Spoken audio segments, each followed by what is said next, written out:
Hey, I'm Joseph Lalone with jmlalone.com with Dan Black. He's the author of The Leadership Mandate. Today we're going to discuss a little bit about personal development and how coaches and mentors play a major part in our leadership development. Definitely. So Dan, can you tell us a little bit about yourself today? Yeah, I've been blogging for about 4 years, and I've grown to really love writing my thoughts on leadership.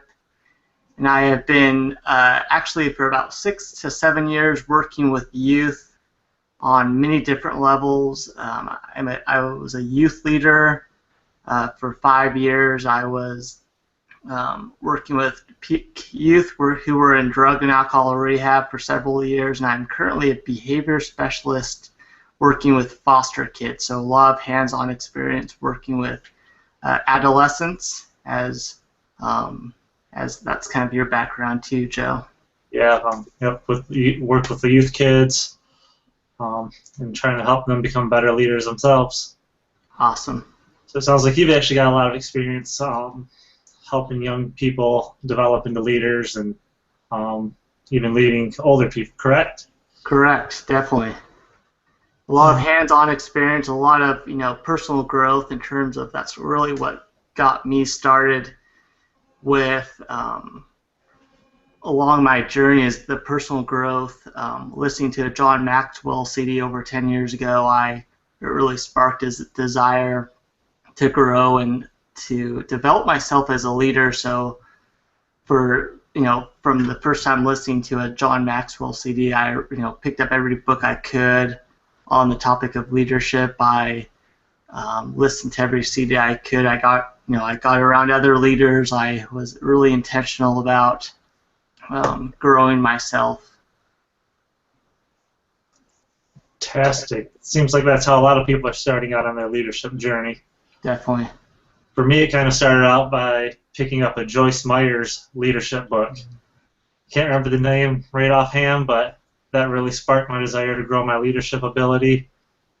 And from there, I was working at a bookstore and ran into a book called 48 Days to the Work You Love by Dan Miller. Awesome book. Awesome. And he kind of just gave me the permission to go ahead and lead, so that's how I got my start in the personal growth.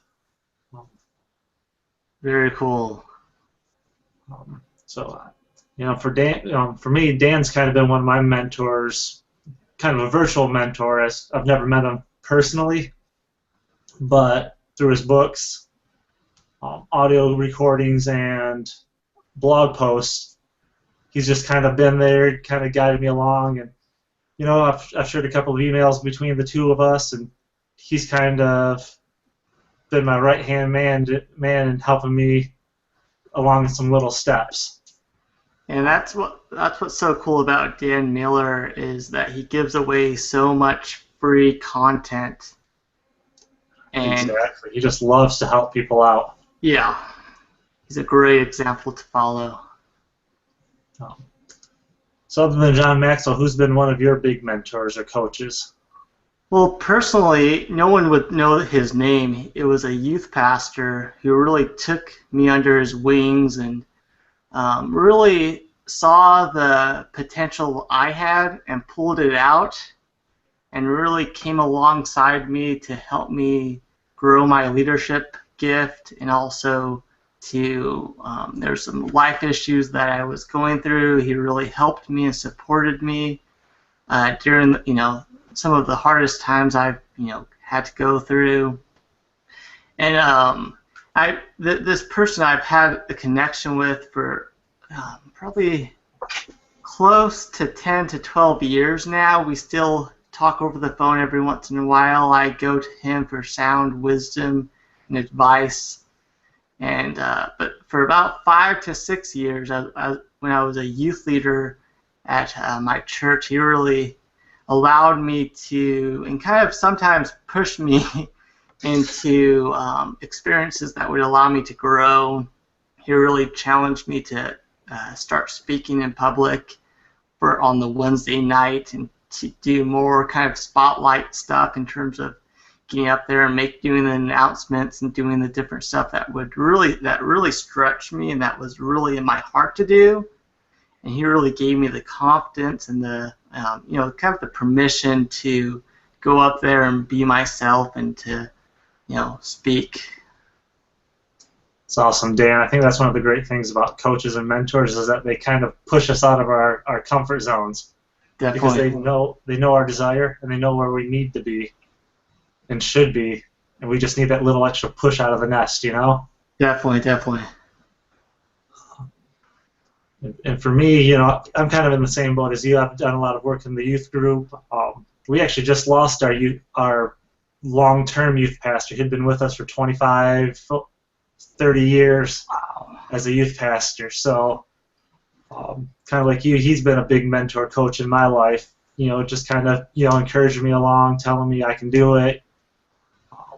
Just give me those little nudges here and there where I could use it. Definitely. And I know we've talked in the past that youth pastor was a volunteer, correct? Actually, no. Rick was a paid youth pastor. Okay. It was a lot of youth pastors don't get paid, but he was one of those rare occasions where they did. But he didn't do it just for himself. He really poured into people. And took the time to chat through things and just make sure everything was good with you. Definitely. That's the power of a good coach is they take the time to invest in you and to really see the things that you can't see yourself oftentimes, to pull out the gifts and the talent and the abilities that you have deep inside of your life, and that they have a tendency to really just pull those out. Yes. It's. And so I wanted to, we should probably tell people about the book bonus that you were generous enough to do. So from September 30th until October 7th, Joe has offered his coaching service for 50% off for the people who buy my book, The Leadership Mandate, which comes out September 30th. And you'll have to buy, you buy the book on Amazon, you send me the receipt, I'll send you 6 bonuses, and one of the bonuses is Joe and his coaching service for 50% off. So I really encourage you to take that bonus and really run with it and allow Joe to look into Joe's coaching service and allow him to coach you and to move you toward the next level of leadership and toward your potential.